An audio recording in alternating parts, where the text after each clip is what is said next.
O encontro entre Lula e Trump na cúpula da ASEAN confirma a química entre os líderes e aponta para futuros promissores nos acordos comerciais. Eu sou Guilherme Moura. Eu sou Lucas Rett. E eu sou Pedro Penelas. E esse é o Degrau da Política. What are you feeling about Mr. Bolsonaro, Mr. President? Well, I've always liked him. I feel very badly about what happened to him. Is this on the agenda today? It's none of your business. What about China, Mr. President? Bom, seguindo aqui o namoro entre Lula e Trump, o roteiro parece estar seguindo bem, assim, o que era esperado pelo Itamaraty, né? Claro que eles sempre ficam falando, não, a gente não sabe quando é que vai ser os encontros, tal, mas todo mundo já falava, a gente aqui já tinha falado, que seria na cúpula da ASEAN, em que os dois estariam presentes, e de fato foi. Eles tiveram ali uma conversa rápida de 15 minutos, tal, junto de perguntas da imprensa. As perguntas talvez tenham sido o momento mais tenso ali entre os dois, né? A gente vai comentando aqui. De fato, a química entre os dois, a amizade entre os dois, enfim, a agradabilidade entre os dois, parece continuar muito bem, né? Eu acho que vai seguindo um pouco aquele roteiro que o Itamaraty fez, no primeiro contato que eles tiveram, dessa aproximação meio parcial, né? Existia essa preocupação da reação do Trump. Trump tem esse histórico aí de algumas inimizades com chefes de Estado que vão visitá-lo na Casa Branca, então acho que a escolha de não ir na Casa Branca no primeiro contato foi para sedimentar essa química que o Trump disse que rolou ali na ONU. E assim, a grande vantagem do Lula como negociador é o próprio carisma que ele tem. Ele é alguém que consegue desarmar situações muito delicadas pela extrema experiência política que ele construiu desde a presença de sindicatos metalúrgicos lá no final dos anos 70, e eu acho que é uma coisa que ele só vai somando, e eu acho que contribui o fato dele já ter se tornado um pouco um mito, assim, na política brasileira, e isso resvalar na política mundial. Presidente 2 vezes, voltou a ser presidente agora, sofreu uma prisão, voltou, enfim. Eu acho que tudo isso embala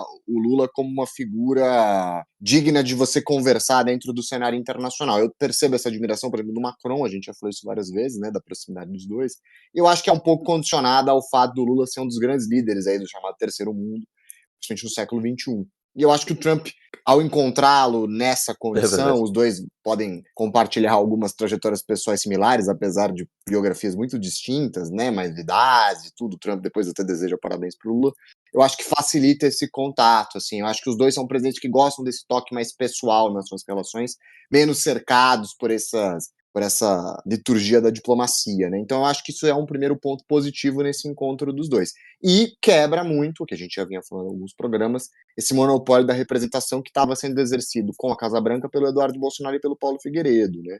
Eu acho que isso é a consolidação desse movimento. Quer dizer, hoje a Casa Branca tem um canal de diálogo aberto com o governo brasileiro para discutir questões tarifárias e não tarifárias. E eu acho que esse é o principal ponto desse encontro. Quer dizer, de fato, isso vai consolidar uma aproximação pessoal, e aí entre os governos que seguem negociando pelo que foi noticiado depois do encontro, né? Quando eu fui escrever minha pauta, eu escrevi Trump e Bolsonaro. Porque a gente fica tão acostumado a discutir essa relação que fica estranho, e fica estranho, inclusive, para os bolsonaristas. Né? Você vê, Eduardo Bolsonaro até tentou, falou, não, como o Trump é genial e se coloca no lugar do meu pai. Ô, Tonho da Lua, tá bom, vai, já deu. Todo mundo já entendeu que deu errado, você fica aí nesse papinho. E, nesse sentido, é um ponto muito positivo para a diplomacia brasileira. O Mauro Vieira, que é o chanceler, estava sendo posto à prova, tanto para a direita. Eu lembro em 2023 que o Brasil foi signatário do documento da África do Sul, que classificava o que Israel estava fazendo em Gaza como genocídio, e aí muita gente, juristas, cientistas políticos, falaram isso é um absurdo, isso não é do feitio do Itamaraty, e ao mesmo tempo a esquerda cobrava um chanceler mais rudo, que não caracteriza, para mim, na minha opinião, o Itamaraty não pode ser esse chanceler durão, que é o que faz o Celso Amorim. Eu queria tocar no Celso Amorim, não, né? Eu queria tocar no assunto Celso Amorim mais pra frente, mas o Mauro Vieira, ele conseguiu trazer para si uma moral, sabe? Ele impôs moral, ele fala, vamos fazer um negócio pragmático aqui, vamos discutir, vamos sentar na mesa. Então, ao mesmo tempo que o Rett muito bem colocou, que fala que desse contato íntimo entre Trump e Lula, essa petroquímica que rolou, como o Lula brincou, você também tem uma articulação, claro, tem uma articulação dos negócios com os irmãos Batista, e claro, uma articulação muito boa do Mauro Vieira, não só com o Marco Rubio, com outro think tank, que acho, se não me engano, é o RAND, que foi quem articulou isso também com empresários e com a diplomacia. Cara, ainda que a gente vive nessa dicotomia esquerda-direita e tal, e sempre há muitas críticas de quando o Lula faz falas muito ideológicas. Eu me lembro que na época, quando o Trump foi eleito, o Trump chegou a fazer um tweet ali que foi bem mal visto, etc e tal. Mas a característica do governo PT, sobretudo do governo Lula, é esse pragmatismo, né? Conseguir jogar nessas linhas. Eu sempre achei inviável que a longo prazo ele não conseguisse construir alguma coisa ali. Essa proximidade entre os dois, de um nível quase pessoal, ainda que, claro, você falou, Lucas, pô, eles são trajetórias muito distintas, e de fato são. Mas se eu, pô, sei lá, se eu sou um paquistanês e tô lendo a Wikipedia dos dois, assim, sabe? Eu acho que eles têm uma trajetória politicamente que eles devem se encontrar em alguma medida. São, né, dois líderes que têm essa característica de líderes fortes e aglutinadores de multidões, tal, que passaram por processos jurídicos e voltaram ao poder mesmo assim e tal. E eu acho que isso pesou muito para manter assim uma relação com o Bolsonaro por parte do Trump, sabe? Porque talvez ele tenha se identificado muito mais com o Lula nesse sentido, que ele chegou a falar, né? Nessa reunião ele falou, não, a Lava Jato, isso me parece uma perseguição a você, tal, e assim por diante. O Trump, inclusive, ele é um baluarte mundial, né? De uma defesa do executivo contra os poderes judiciários e assim por diante. A gente fala isso aqui no Brasil, mas há muitos países que vêm passando por esse tipo de debate. É aquilo que você falou uma vez, Lucas, no programa, que o Trump se baseia muito naquela frase do Nixon de que se o presidente faz, não é ilegal, né? Eu imagino que quando ele ficou sabendo que o Lula foi preso também, ele deve ter assim, pô, eu te entendo, tal. E isso vai perdendo força pro bolsonarismo, que hoje me parece completamente escanteado. Assim. Hoje me parece completamente escanteado. Mas, de fato, nós ainda não tivemos, né, nenhum acordo foi firmado ali, né? Foi uma conversa de 15 minutos, foi uma coisa rápida, mas os primeiros entendimentos é que a questão tarifária e o que a gente já falou em outros programas, a questão econômica parece estar sendo o real foco por parte de ambos, né? Enquanto as discussões políticas ficam mais de lado, né? Eu acho que tem duas questões aí. Eu acho que tem a pressão setorial, que já começou a acontecer logo depois do tarifaço, e isso parece ser muito importante, porque isso afeta setores dentro da economia americana. O setor, por exemplo, de pecuaristas, eu acho que tem um impacto muito forte, os irmãos Batista, como o Pedro mencionou. E eu acho que o segundo é o próprio perfil do Trump, né? A gente já viu ele fazer isso em outras oportunidades, em contextos, sob justificativas diferentes, mas é essa sobretaxa, essas tarifas acima do esperado, e depois uma negociação que chega a um acordo. A gente tem um exemplo com a China em algumas oportunidades, mas não só, né? Então, eu acho que pelo perfil do Trump, esse acordo vai naturalmente ser costurado. Claro que com termos que vão ter que ceder dos dois lados, porque esses acordos geralmente se estruturam dessa forma, mas eu acho que a diplomacia brasileira e toda a parte comercial que vai negociar tem a vantagem do Brasil ser deficitário, né? Isso é uma coisa que foi apontada no início das tarifas do Trump e continuou sendo um trunfo muito forte para o Brasil apresentar sua defesa. Do tipo, não, eu importo mais do seu país. Então, assim, não dá para argumentar um comércio irregular ou um comércio assíncrono se nessa relação quem sai perdendo no equilíbrio da balança comercial, entre aspas, sou eu, né? Então, acho que isso dá muita força para uma negociação. E aí a questão política perde força, como você falou, porque se o cenário político antes parecia ou foi vendido para a Casa Branca como existe uma possibilidade real da inegibilidade do Bolsonaro ser revertida e ele nem ser condenado, e isso pode fazer com que uma aliança mais duradoura se formasse, caso o Bolsonaro fosse eleito em 26, esse cenário cada vez mais improvável, quer dizer, improvável hoje, e a pulverização dos candidatos de oposição à direita no Brasil torna muito complicado para a Casa Branca eleger um candidato a apoio. Eles vão apoiar quem? O Eduardo? O Ratinho Júnior, que eles nem sabem quem é? Quer dizer, é melhor manter a institucionalidade e ter uma boa relação com o governo brasileiro atual e ver o que acontece em 26. Se o Lula for reeleito, essa ponte já foi construída. E se for um candidato de oposição, independentemente de quem seja, é natural que aconteça uma aproximação. E é interessante você tocar nesse assunto de quem a Casa Branca apoiaria, né? Porque isso seria inicialmente um trabalho do Marco Rubio.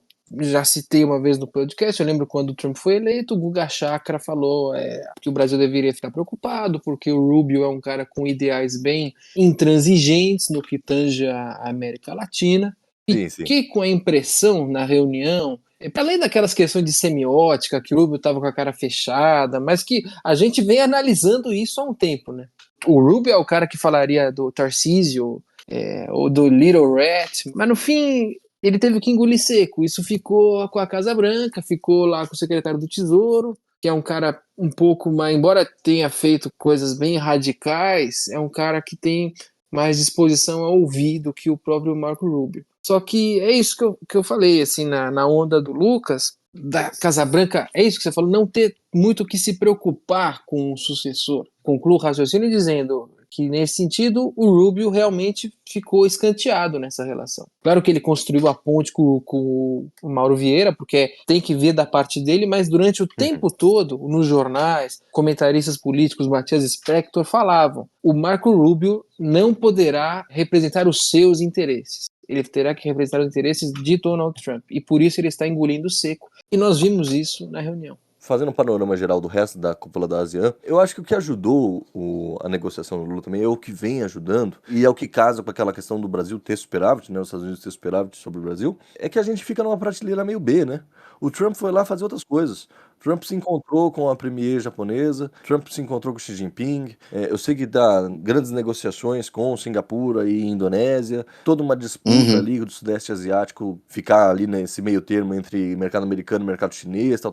Então ele estava com outras prioridades, sobretudo o Marco Rubio devia estar com outras prioridades, que a conversa brasileira ela era só mais uma conversa dentre outras e não a mais importante, né? De fato, assim, e a questão da China, né? Eu acho que o Brasil ser Liga B ajuda, porque é isso, é melhor você ter a estabilidade com o país em termos de comércio internacional e de diplomacia, não vai ter o mesmo impacto, e focar em frentes onde aí você vai precisar despender muito mais energia, capital político, costura, guerra da Ucrânia, a mesma questão israelense, China, Japão, União Europeia. Então acho que também ficar em bons termos com o governo brasileiro é uma pacificação a longo prazo com uma região que, tudo bem, o Rubio pode ter bastante interesse, mas é o que você falou, eu acho que o Itamaraty e o Lula sempre tiveram uma posição muito pragmática, então se eles entenderem que há um movimento mais agressivo da administração americana em relação à América Latina, não sei se eles vão ficar tão incentivados a defender o interesse do continente, como num passado onde todo esse discurso só ficava nessa esfera discursiva de fato. Quer dizer, a gente tem visto ações concretas da Casa Branca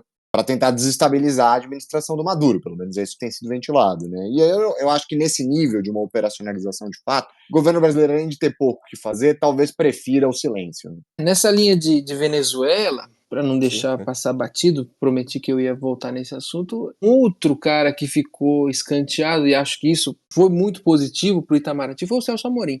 O Celso Amorim, ele é o quê? Ele é um assessor especial, né? Esse é o cargo dele. Isso então, e aí ele tem sempre essa postura histórica, combativa, que não condiz, que deve ser interpretado como diplomacia brasileira. A tradição de Rio Branco preza um entendimento e uma conciliação. O Celso Amorim não era assim. Ele tá assim depois de velho. Depois de velho ele abriu a porteira. Estão ficando muito à direita ou muito à esquerda, né? Exato, radicalizou. Mas ele entrou nesse cargo como um cara radical. Inclusive, acho que na questão da Venezuela agora, ele tem ficado cada vez mais escanteado. Não precisa dele para falar dos Estados Unidos e, se houver, eu acho que foi o Lula se colocou à disposição, mas não vai ser algo que os Estados Unidos vai acatar, até porque, como vocês bem pontuaram, o Rubio nessa hora eu acho que vai falar, não aguento mais, gente, deixa eu tocar esse negócio, porque vocês não entendem nada de Venezuela. Até porque o Celso Amorim é um cara que preza muito pela Venezuela. Né? Ele sempre levantou a voz nesse sentido no Brasil. E eu acho bom ele ficar escanteado porque dá um sinal de pragmatismo e põe o protagonismo em quem deve ser o cara das relações exteriores, que é o Mauro Vieira. O Mauro Vieira deixa de ser o fantochinho do Amorim, que muita gente acreditava que seria.